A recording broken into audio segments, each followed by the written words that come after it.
या प्रियानं आपण त्या जिवंत परमेश्वराला आपण धन्यवाद देऊ, कारण तो परमेश्वर खूप चांगला आहे. आज आपण त्या परमेश्वराला प्रियानं काही देऊ शकत नाही, फक्त आपण त्याला आपल्या अंतःकरणानं आपण त्याला धन्यवाद देऊ शकतो. थँक्यू जीसस, धन्यवाद. यस, धन्यवाद के साथ स्तुति गाऊंगा, हे यीशु मेरे खुदा.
आज आपलं शीर्षक आहे की पवित्र आत्म्यामध्ये चालणं. आपण योहानेचं पुस्तक 16वा अध्याय आणि 12 आणि 13 वचन आपणासाठी वाचतील ब्रदर पियुष, आणि मग आपण पुढे जाणार आहोत. मला अद्याप तुम्हाला पुष्कळ गोष्टी सांगायच्या आहेत, परंतु आत्ताच तुमच्याने त्या सोसवणार नाहीत. तरी तो सत्याचा आत्मा येईल, तेव्हा तो तुम्हाला मार्ग दाखवून सर्व सत्यात नेईल. कारण तो आपल्या स्वतःचे सांगणार नाही, तर जे काही ऐकाल तेच सांगेल आणि होणाऱ्या गोष्टी तुम्हाला कळवेल. हालेलुया. खरोखर प्रिय प्रभू महान आहे. पवित्र आत्म्यामध्ये चालणं, पवित्र आत्म्यानं भरणं किंवा पवित्र आत्म्यामध्ये अभिषेकानं जितकं भरणं इम्पॉर्टंट आहे, तितकंच इम्पॉर्टंट आहे की पवित्र आत्म्यामध्ये चालणं देखील महत्त्वाचं आहे. बरेच लोक आत्म्याने भरले जातात, परंतु पवित्र आत्म्यामध्ये ते चालू शकत नाहीत. पवित्र आत्म्यानं भरले जातात, परंतु त्यांना कृती करण्यासाठी काही वेळा जगामध्ये अडखळण येतं, कारण सैतानाचं कार्य तेच आहे. पवित्र आत्म्याची फळं लोकांच्या जीवनामधून दिसू शकत नाहीत. पवित्र आत्म्यानं भरतात, प्रार्थना करतात, देवाच्या सानिध्यात पुष्कळ वेळ घालवतात, सर्व झटून पवित्र आत्म्यामध्ये ते वाढत असतात, परंतु बऱ्याच वेळा ते मिळालेलं सामर्थ्य आपल्या जीवनामध्ये लागू करताना त्या पवित्र आत्म्याप्रमाणे ते चालू शकत नाहीत. या ठिकाणी सुंदर असे वचन आहे की पवित्र आत्म्यामध्ये आम्ही कसं चालू शकतो, किंवा पवित्र आत्म्यामध्ये चालण्यासाठी ज्या सहाय्यक गोष्टी आहेत त्या गोष्टी आम्ही या ठिकाणी पाहणार आहोत. प्रियानो, या ठिकाणी वचन सांगता आम्हाला की योहानेचं पुस्तक 16वा अध्याय 12 ते 13 वचन आपण वाचलेले आहेत, आणि त्या वचनामध्ये आम्हाला दिसतं की येशू ख्रिस्त पहिल्या गोष्टी त्या ठिकाणी सांगत आहे की ज्यावेळी येशू ख्रिस्ताचं स्वर्गारोहण होणार होतं, ज्यावेळी येशू ख्रिस्त या जगातून वियोगाच्या आधी, येशू ख्रिस्तातलं स्वर्गात जाण्याच्या आधी येशू ख्रिस्त हे सांगत आहे. येशू ख्रिस्ताला स्वर्गात जाण्यापूर्वी ही गोष्ट येशू ख्रिस्तानं सर्वांना त्या ठिकाणी सांगितलेली आहे. या ठिकाणी वचन सांगतं की तो शेवट जो आहे तो खूप महत्त्वाचा आहे. प्रियानो, बऱ्याच वेळा एखादी व्यक्ती जगातून निघून जाते आणि ती जगातून जाण्याच्या वेळी ती सर्व गोष्टी सांगत असते. अशा ठिकाणी माझे पैसे आहेत, अशा ठिकाणी आपली प्रॉपर्टी आहे, ही प्रॉपर्टी ह्या व्यक्तीला द्यायची आहे, ह्या मुलाला हे द्यायचं आहे, आणि ती व्यक्ती शेवटच्या क्षणाला सगळ्या इम्पॉर्टंट गोष्टी सांगत असते, कारण तिची जगातून निघून जात असते. त्याच पद्धतीनं ज्यावेळी येशू ख्रिस्त आपणापासून म्हणजे या पृथ्वीपासून ज्यावेळी वेगळा करण्यात आला, त्या 3.5 वर्षाच्या सेवेनंतर येशू ख्रिस्त म्हणत आहे या ठिकाणी, मला अद्याप तुम्हाला पुष्कळ गोष्टी सांगायच्या आहेत. या ठिकाणी प्रियानो, शेवट केव्हाही महत्त्वाचा असतो. बरेच लोक आत्म्याने सुरुवात करतात, परंतु आत्म्यामध्ये चालण्यासाठी त्यांना जमत नाही. प्रियानो, आम्हाला आत्म्यामध्ये भरायचं पण आहे, आणि पवित्र आत्म्यामध्ये आम्हाला अधिक पुढं चालायचं आहे. जर पवित्र आत्म्यानं जर आम्ही चालत नाही, बायबल आम्हाला सांगतं जितक्यानं देवाचा आत्मा चालवतो ते माझे देवपुत्रात देवकन्या आहेत. आणि जर आम्ही देवपुत्र आणि देवकन्या आहेत, कोणत्याही निराशेला आम्हाला घाबरायचं नाही, कोणत्याही संकटांना, अडचणींना, समस्यांना आम्हाला घाबरायचं नाही आहे. कारण आम्हाला वचन सांगतं की आम्हाला जो आमचा स्वर्गीय पिता आहे, जी ख्रिस्ताची प्रीती आहे, त्याच्यापासून आम्हाला कोणीही विभक्त करू शकत नाही. कोणीही त्या ख्रिस्ताच्या प्रीतीपासून आम्हाला विभक्त करू शकत नाही. कोणते हाल, अपेष्टा, अडचणी, समस्या जे काय असेल, सर्व गोष्टीपासून आम्हाला ख्रिस्ताच्या प्रीतीपासून कोणी विभक्त करू शकत नाही. परंतु प्रियानो, आम्हाला मात्र त्याचं पुत्र आणि त्याच्या कन्या असणं खूप गरजेचं आहे. प्रियानो, या ठिकाणी आम्हाला वचन दिसतं, शेवटच्या ज्यावेळी येशू ख्रिस्त स्वर्गामध्ये जात होता, एखादी व्यक्ती जगातून ज्यावेळी निघून जाते त्यावेळी ती सर्व गोष्टी, इम्पॉर्टंट गोष्टी, महत्त्वाच्या गोष्टी ती सांगत असते. आणि म्हणून शेवट खूप महत्त्वाचा आहे. आहे प्रियानो. 12 वचनामध्ये आम्हाला दिसतं की येशूला बऱ्याच गोष्टी सांगायच्या आहेत. म्हणजे जितक्या येशूनं सांगितल्या त्या गोष्टी सगळ्याच नाही येशूनं सांगितल्या. काही लोक म्हणतात हा चमत्कार, ह्या गोष्टी पवित्र आत्म्यानं होत नाहीत. वचनात आहे का? वचनातून आम्ही तपासायला पाहिजे. काही वावगं नाही आहे. बायबल आम्हाला मार्गदर्शन करतो. प्रत्येक प्रश्नाचं उत्तर बायबलमध्ये आहे. परंतु अनेक अशा गोष्टी आहेत की येशू ख्रिस्तानं सांगितल्या नाहीत, त्या पवित्र आत्म्याच्या द्वारे आम्हाला प्रगट होऊ शकतात. प्रियानो, इथं वचन सांगतं की येशू ख्रिस्त 12 वचनामध्ये म्हणते मला बऱ्याच गोष्टी तुम्हाला सांगायच्या आहेत, किंवा येशूला बऱ्याच गोष्टी सांगायच्या होत्या, मात्र त्यांच्या शिष्यांना त्या सोसवणाऱ्या नव्हत्या, त्यांच्यानं त्या सोसवणाऱ्या नव्हत्या, किंवा त्यांच्याकडून त्या जगिकरित्या स्वीकारल्या देखील जाऊ शकत नव्हत्या. प्रियानो, या ठिकाणी देवाचा आत्मा मला कालपासून एक गोष्ट सांगत आहे. अशा कोणत्या गोष्टी येशूला सांगायच्या होत्या, अशा कोणत्या गोष्टी येशूला सांगायच्या होत्या की त्या गोष्टी त्यावेळी तो सांगू शकला नाही. प्रियानो, पित्याच्या ज्या काही गोष्टी आहेत ती प्रत्येक गोष्ट येशू सांगू इच्छित होता, पण वेळ नव्हती प्रियानो, आणि ते त्यांना सांगून त्यांना सोसवणार देखील नव्हतं. आणि आम्ही पाहिलं प्रियानो की येशू ज्या वधस्तंभावर होणाऱ्या महान गोष्टी आहेत त्याच्याकडे देखील लक्ष केंद्रित करत असेल. ज्या वधस्तंभावर येशूनं ज्या ज्या गोष्टी केल्या, ज्या गोष्टी येशू ख्रिस्तानं जे काही एक्सचेंज केलं, त्याच्याकडे देखील येशू ख्रिस्त त्या देखील गोष्टी येशू ख्रिस्ताला सांगायच्या होत्या. येशूनं आमचे दारिद्र्य घेतलं आणि आम्हाला धनवान केलं. येशूनं आमचा आजारपाणी घेतला आणि आम्हाला निरोगी बनवलं. येशूनं आम्हाला सर्व गोष्टींमध्ये बऱ्याच एक्सचेंज त्याच्या क्रूसावर झालेल्या आहेत. प्रियानो, आम्ही पाहू शकतो की बऱ्याच गोष्टी आहेत. आज आपला तो विषय नाही आहे प्रियानो, परंतु मी तुम्हाला सांगतो येशूनं बऱ्याच गोष्टी क्रूसावर केलेल्या आहेत. आम्ही येशूचा क्रूस वधस्तंभ केव्हाही विसरायचं नाही आमच्या जीवनामध्ये. सैतान आम्हाला तो विसरायला लावतो. ते क्रूसावर येशूनं आमच्यासाठी काय काय केलं हे नेहमी सैतान प्रयत्न करत असतो की ते विसरायला लावायचं आणि लोकांच्या जीवनात कार्य होऊ द्यायचं नाही. तो आम्हाला ते पुसट करतो. त्याच्या आमच्या येशूनं केलेल्या ज्या गोष्टी आहेत, क्रूसावर केलेल्या ज्या गोष्टी आहेत त्या विसरायला लावतो सैतान, आणि तो आमच्या जीवनामध्ये कार्य करतो.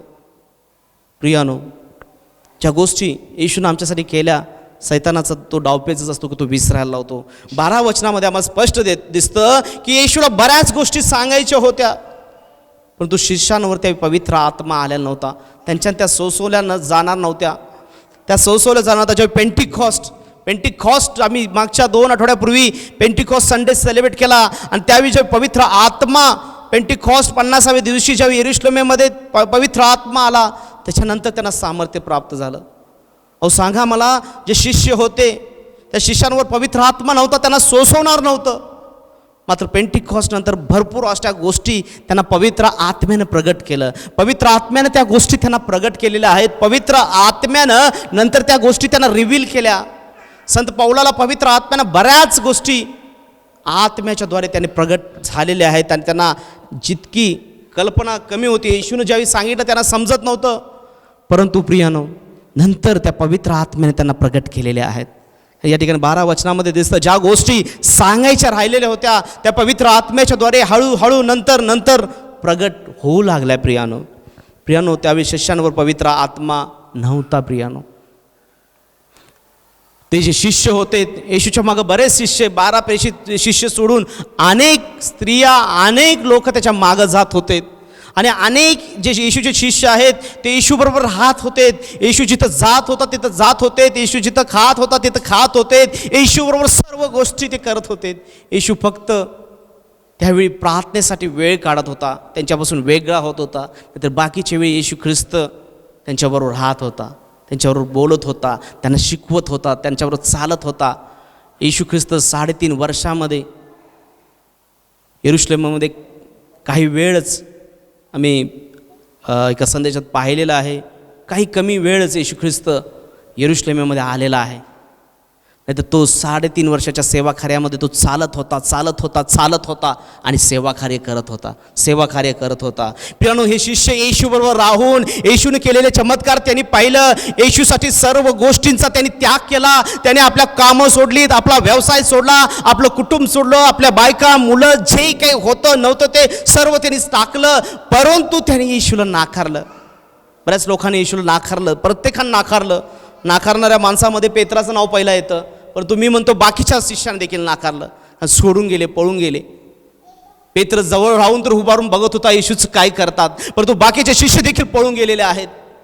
पेत्राला फेस करायला लागलं, तू त्यांच्यापैकी आहेस का? आणि ज्या पेत्रानं स्वतः देवाच्या सानिध्यात येशूबरोबर तो राहिलेला, त्या पेत्रानं नाकारलं. प्रियानं, ज्या शिष्याने आपलं सर्वस्व त्याग केला, त्यांनी सर्व नाकारलं, येशूसाठी सर्व नाकारलं, आणि नंतर मात्र त्यांनी येशूसाठी काय केलं, त्यांनी नाकार दिला येशूचा. जेव्हा येशूचं तुम्ही ओळखीचं आहे काय, पेत्राचे लग्न झाले होते का हो? सर्व गोष्टी माहीत होत्या, त्या पेत्रानं देखील येशूला नाकारलेला आहे. आम्ही विचार करूया, ती घटना आहे. येशूला भरपूर काही सांगायचं होतं.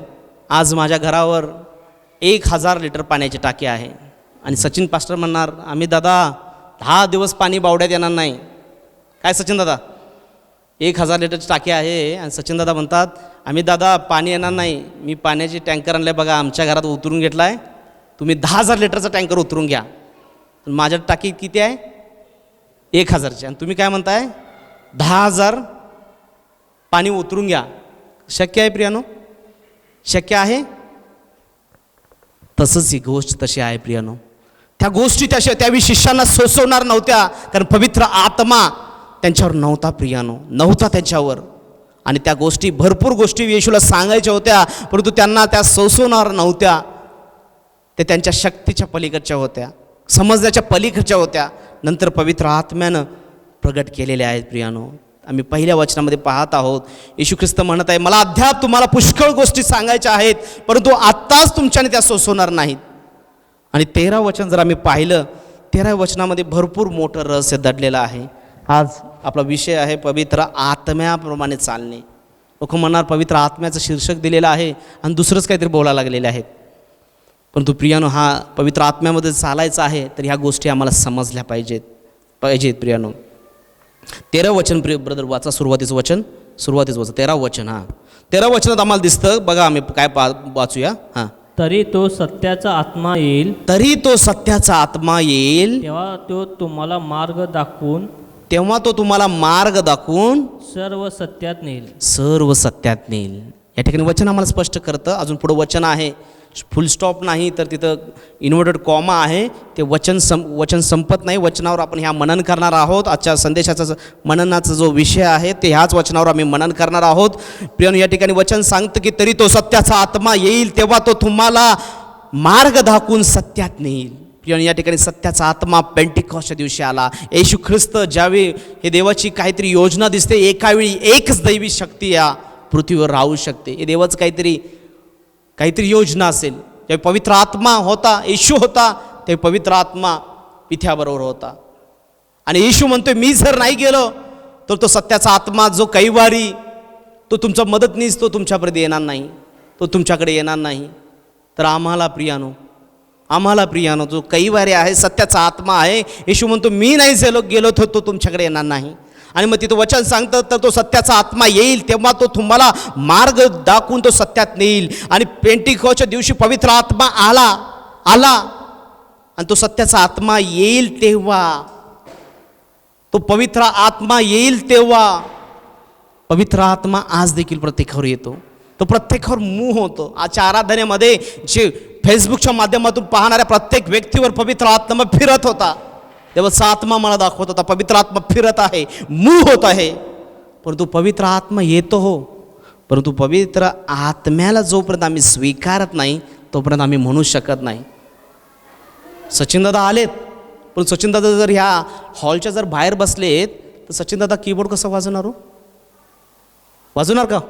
नाही ना, आलेत की. हो, मी आलेलो. मग कुठं होता? बाहेर बसलो आणि गेलो. सचिनदादा जोपर्यंत कीबोर्ड बसत नाही तोपर्यंत कीबोर्ड ते प्ले करू शकत नाहीत. जोपर्यंत ते हॉलमध्ये येत नाहीत तोपर्यंत ते कीबोर्ड जवळ येऊ शकत नाहीत. तर प्रियानो, जोपर्यंत इथं वचन सांगतो तो सत्याचा आत्मा तुम्हावर येईल तेव्हा तो तुम्हाला मार्ग दाखवेल. पहिली गोष्ट आहे की तो सत्याचा आत्मा आम्ही स्वीकारायला पाहिजे. तो येतो परंतु आम्ही त्याला स्वीकारायला पाहिजे. आम्ही शेजारच्या व्यक्तीला सांगूया, आपले कोणी शेजारचे व्यक्ती असेल त्याला सांगा, पवित्र आत्म्यामध्ये चालायचं आहे का तुम्हाला? विचारा, पवित्र आत्म्यामध्ये तुम्हाला चालायचं आहे का? पवित्र आत्म्यामध्ये तुम्हाला चालायचं आहे का? शेजारच्या व्यक्तीला सांगा, पवित्र आत्म्यामध्ये तुम्हाला चालायचं आहे का? आणि जर चालायचं आहे तर त्याला स्वीकारा म्हणा, तर त्याला स्वीकारा. ब्रदर पियुष आणि आम्ही दोघं फिरायला चाललो आहे. ब्रदर पियुषनं सांगितलं की ब्रदर पियुष तुम्ही या सकाळी अशा ठिकाणी तुम्ही या आणि आपण जाऊया. आणि मी तिथं आलो आणि त्यांना न घेता गेलो. चालेल काय? पियुष दादा बघायला तर रागा मॅडम. हां पुढचे ते बोलवलं पण येणार नाहीत. मग आम्ही म्हणतो पवित्र आत्मा ये ये ये, परंतु त्या पवित्र आत्म्याला जर आम्ही स्वीकारत नाही तर तो सत्याचा आत्मा येईल कुठं? हा माणूस माझ्या गाडीमध्येच नाही बसला तो आणि मी जाणार कसं? पवित्र आत्मा येतो येतो, परंतु त्या पवित्र आत्म्याला आम्ही स्वीकारायला पाहिजे. हे पवित्र आत्म्याला स्वीकारणं महत्त्वाचं आहे. पवित्र आत्मा येतो परंतु त्याला स्वीकारणं आम्हाला महत्त्वाचं, चालणं महत्त्वाचं आहे. जर आम्हाला माहीतच नाही आम्हाला कुठं जायचं तर आम्हाला मार्गदर्शन कोण करणार? मार्गदर्शन करणारा जर मदतनीसच नाही आहे, तो आत्माच आम्हाला जर आमच्याबरोबर नाही आहे, तो सवंगडीच आमच्याबरोबर नाही आहे, ज्या स्वर्गाकडचा आमचा प्रवास आहे तिकडे नेणारा जो मध्यस्थी आहे तोच आमच्याबरोबर नाही आहे, तर आम्ही चालणार कसं पवित्र आत्म्यामध्ये? पवित्र आत्म्यामध्ये चालायचं आहे तर आम्हाला माहीत पाहिजे की ही जी व्यक्ती आहे त्या व्यक्तीला आम्ही कसं मार्गदर्शन घ्यायचं आहे. कारण तो पवित्र आत्मा, कारण येशू आणि पित्यामध्ये, आमच्या आणि पित्यामध्ये येशू ख्रिस्त पहिला मध्यस्थी आहे. आणि जो दुसरा आमचा वकील आहे, पहिला वकील स्वर्गात आहे, तो स्वर्गात बसून आमची मध्यस्थी करतो. पित्याच्याने आमच्यामध्ये पहिल्यांदा आमचा वकील म्हणजे आमचं म्हणणं तिथं मांडतो. स्वर्गाच्या कोर्टात तो आमचं वकील, तिथं एक वकील आहे आमचा, आणि ह्या जगामध्ये एक वकील आहे. तुम्ही साधी लोक आहे का हो? 2 वकील. सैतानला वकील बिकील काय नाही, तो सैतान डायरेक्ट जातो, परंतु आमचं म्हणणं डायरेक्ट देवाला कळत असतं. सैतान ज्यावेळी परमेश्वराच्या समोर जाणार त्यावेळी परमेश्वराला समजणार, किंवा सैतानाची कृत्य ज्यावेळी परमेश्वर नेत्राने पाहणार त्यावेळी परमेश्वराला समजतो, परंतु आमच्यासाठी येशू मध्यस्थी करत असतो, स्वर्गामध्ये मध्यस्थी करत असतो. आणि दुसरा जो वकील आहे तो या जगामध्ये आहे, ती व्यक्ती आहे पवित्र आत्मा. आणि ह्या व्यक्ती, ज्या वकिलाचा जर आम्ही फायदा केला नाही, त्या व्यक्तीला आम्ही म्हणलो नाही की बाबा हे अशी अशी माझी गोष्ट आहे आणि ही लढ हे माझ्या हक्काचं आहे, आणि ह्या गोष्टी त्या वकिलाला आम्ही सांगतो, जर त्या वकिलाला जर आम्ही सांगितलं नाही, त्या मध्यस्थीला जर आम्ही सांगितलं नाही, तर पवित्र आत्म्यामध्ये आम्ही चालणार कसं? म्हणजे आमच्याकडे वकील आहे, त्या वकिलाकडे आम्हाला जायचंच नाही आहे, त्या वकिलाला सांगायचंच नाही आहे, त्या वकिलाचा सल्लाच आम्हाला घ्यायचा नाही, मात्र त्यानं आमची केस चालवावी. चालतंय? जो पवित्र आत्मा जी व्यक्ती आहे ती व्यक्ती आमच्यासाठी वकील आहे. एक वकील आमचा स्वर्गामध्ये आहे, ॲडव्होकेट आहे, येशू आहे. आणि हा जो दुसरा मध्यस्थी आहे तो या जगामध्ये आहे, तो आम्हाला मदत करत असतो, तो आमचं म्हणणं देवासमोर पित्यासमोर सादर करत असतो, तो आमच्या वतीनं मध्यस्थी करतो. परंतु आम्हाला त्या व्यक्तीला सांगायला पाहिजे ना, पवित्र आत्म्या मला हे गरज आहे, तू जाऊन पित्यापर्यंत ही गोष्ट सांग. मग पवित्र आत्मा सांगणार. अहो तुम्ही दुसऱ्याची जागा कशाला मागायलाय हो? ही जागा तुमची नाही, तर तुम्ही दुसऱ्याच्या माणसावर कशाला भांडायला लागलाय? तो निकाल इथले इथं लावून टाकतो पवित्र आत्मा. त्या व्यक्तीबरोबर जर आम्हाला चालायचं असेल तर त्या व्यक्तीची ओळख आम्हाला पाहिजे. प्रियानो, आज जर आमचं जीवन जर हे आमचं जे विश्वासणारं जीवन जर स्वर्गाकडचा प्रवास आहे, तर आम्हाला मार्गदर्शन करणारा जो पवित्र आत्मा आहे, त्या प्रवासाच्या दिवसामध्ये आमचं हे जे विश्वासणाऱ्याचं जे जीवन आहे, हे जीवन नसून हे फक्त स्वर्गाकडचा प्रवास आहे. आम्ही प्रवासामध्ये आहोत. संत पेत्र म्हणतो की तुम्ही परदेशीवासी आहात, परदेशीवासी आहात. पेत्राच्या पहिल्या पत्रामध्ये पहिल्या 2 वचनामध्ये तो सांगतो तुम्ही परदेशीवासी आहात. आणि आमचा प्रवास आहे, आम्ही प्रवासी आहोत. आमचं हे जीवन हा फक्त स्वर्गाकडचा प्रवास आहे. आणि त्या प्रवासामध्ये चालत असताना जर आमच्यासाठी पवित्र आत्मा सवंगडी दिलेला आहे, त्याला घेऊन जर आम्ही प्रवास नाही केला तर प्रवास आमचा सुखरूप कसा होणार? जर आम्हाला स्वर्गाकडचा प्रवास जर आमचा सुखरूप व्हायचा आहे तर तो पवित्र आत्मा आम्हाला पाहिजे. आणि त्या मध्यस्थीला आम्ही घेऊन चालायला पाहिजे.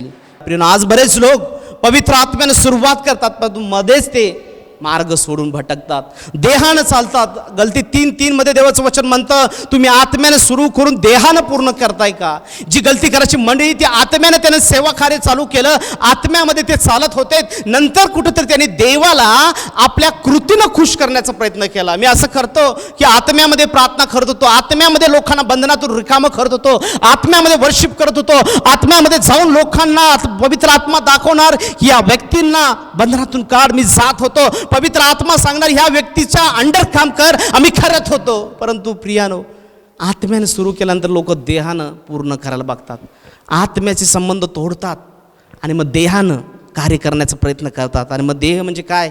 गलती करायच्या मंडळीनं हेच केलं. त्यांनी काय केलं? देव आत्मा आहे. बायबल काय सांगता मला? देव आत्मा आहे. आपण सर्वजण म्हणूया देव आत्मा आहे. आणि त्याच्या उपासकाने आत्म्यानं आणि खरेपणानं त्याची उपासना करायला पाहिजे. प्रियानो, आज आम्ही उदाहरण घेऊया. सचिन दादा इथं आहेत, सचिन पास्टर इथं आहेत आणि ते सुंदर असं देवाचा आत्मा त्यांच्याकडे आहे आणि सुंदर ते कीबोर्ड लीड करतात. आणि जर ते ज्यावेळी लीड करतात त्यावेळी त्यांच्यामध्ये असणाऱ्या आत्म्याच्याद्वारे कार्य होतं, ह्या इन्स्ट्रुमेंटच्याद्वारे कार्य होत नाही. लक्षात येतं आहे? सचिन दादामध्ये जो आत्मा आहे त्याच्याद्वारे कार्य होतो. आता जगातली कोण पण व्यक्ती आली असते चांगलं कीबोर्ड वाजवले असते आणि देवाला खुश करण्याचा प्रयत्न केला असता. काय नाही, जायचं बाबा रविवारी चर्चमध्ये त्यांच्या आणि कीबोर्ड वाजवायचा, देव खुश नाही होत. कारण देव आत्मा आहे आणि त्याच्या उपासकाने आत्म्याने आणि खरेपणाने त्याची उपासना करायला पाहिजे. प्रियानो, त्या गलतीकराच्या मंडळीनं तेच केलं. त्याने आत्म्याने सुरुवात केली परंतु देहानं पूर्ण करण्याचा प्रयत्न केला. देहानं जे कृती करून, प्रार्थना करून नाही, बायबल वाचून नाही, आपल्या जीवनाला पवित्र आत्म्याप्रमाणे चालवून नाही. पवित्र आत्मा, मी सांगितलं, पवित्र आत्म्याचं सामर्थ्य बऱ्याच लोकांना मिळतं परंतु चालणं अवघड होतं, चालणं अवघड येतं. जगामध्ये अडचणी येतात आणि लोक चालण्यामध्ये लोक डळमळतात, चालत असतात पण डळमळतात. कारण आत्म्यापेक्षा ते देहाला ते महत्त्व देतात. आम्ही चर्चला गेलो, दान दशांश दिला, सर्व मंडळीमध्ये कार्य केलं, मदत केली, सगळ्या गोष्टी चांगल्या आहेत, मी वाईट आहे म्हणत नाही प्रियानो. परंतु त्याद्वारे गलतीकराच्या मंडळीनं देवाला खुश करण्याचा प्रयत्न केला. मागच्या वेळी आम्ही शिकलेलो आहे की त्याद्वारे देव खुश होत नाही. प्रियानो, देवाच्या आत्म्याने मला काल देवाच्या आत्म्याने हे दाखवलेलं आहे की बरेच लोक पुन्हा पवित्र आत्म्यामध्ये चालणार आहेत. जे हे व्हिडिओ पाहत आहेत, जे कोणी ह्या फेसबुकच्या माध्यमातून पाहत आहेत, जे कोणी हा व्हिडिओ पाहतात, त्या प्रत्येक माझ्या भावाला आणि माझ्या बहिणीला मला सांगू द्या की देवाच्या आत्म्यानं काल मला एक गोष्ट दाखवलेली की माझ्या मुली, मी तुला विसरलेलं नाही आहे. आज देव तुम्हाला बोलत आहे, आज तो जिवंत देव तुम्हाला बोलवत आहे. तो तुम्हाला म्हणत आहे, मी तुला विसरलेलं नाही, तुला गरज आहे माझ्या आत्म्यामध्ये चालण्याची, तुला गरज आहे मला माझ्या आत्म्यामध्ये चालण्याची. आज बरेच लोक भटकलेले आहेत, आत्म्याने सोडून देहाच्या कर्माकडे गेलेले आहेत. पवित्र आत्मा ज्यांच्याकडे आहे, आत्म्याच्याद्वारे काय निष्पन्न होतं? प्रेम, आनंद, शांती, सहनशीलता, ममता, चांगुलपणा, इंद्रिय दमन, ही आत्म्याची फळं आहेत. ही आत्म्याची फळं, आत्म्यानं जे उभारलेलं झाड आहे त्याला हे फळ लागणार, प्रीतीचं फळ लागणार, सहनशीलतेचं फळ लागणार. पवित्र आत्म्यामध्ये व्यक्ती आहे आणि क्षमा करत नाही, असं होते का? होते का सचिन दादा? पवित्र आत्म्यानं भरलेली व्यक्ती आणि क्षमा करत नाही, असं होते? नाही होत. आणि क्षमा करत नसेल तर पवित्र आत्मा नाही, पवित्र आत्माच नाही. प्रियानो, ही गोष्ट अशीच आहे. ज्यावेळी एखादी व्यक्ती पवित्र आत्म्यानं भरते आणि पवित्र आत्म्यानं चालते त्यावेळी त्याच्यामध्ये प्रीती असते, सहनशीलता असते, एकमेकांबद्दल आदर असतो, एकमेकांच्या बद्दल प्रेमाची भावना असते. प्रियानो, आज देवाचा आत्मा मला स्पष्ट सांगत आहे, 21 लोक ऑनलाईन पाहत आहेत फेसबुकच्या माध्यमातून, जे हा व्हिडिओ नंतर पाहतील. ह्या व्हिडिओ पाहत असताना देवाचा आत्मा तुमच्याशी स्पष्ट बोलेल. कारण तर जिवंत देवाचं, जिवंत पवित्र आत्म्याचे प्रगटीकरण आहे. देवानं मला काल ही गोष्ट दाखवलेली आहे. देवानं मला एक काल गोष्ट दाखवलेली आहे की अनेक लोक हे संदेश ऐकताना आपलं समर्पण देवाला करणार आहेत, देवालाच आपलं समर्पण करणार आहेत. की देवाला म्हणाला, देवा मी चूक केली, मी आत्म्यात चालत होतो, पण मी आज इथून पुढे देखील मी तुला अभिवचन देतो देवा की मला पवित्र आत्म्याप्रमाणे चालव. आणि तो देव तयार आहे. तो म्हणतो, माझ्या मुली मी तुला विसरणार नाही, आणि विसरलेलो देखील नाही.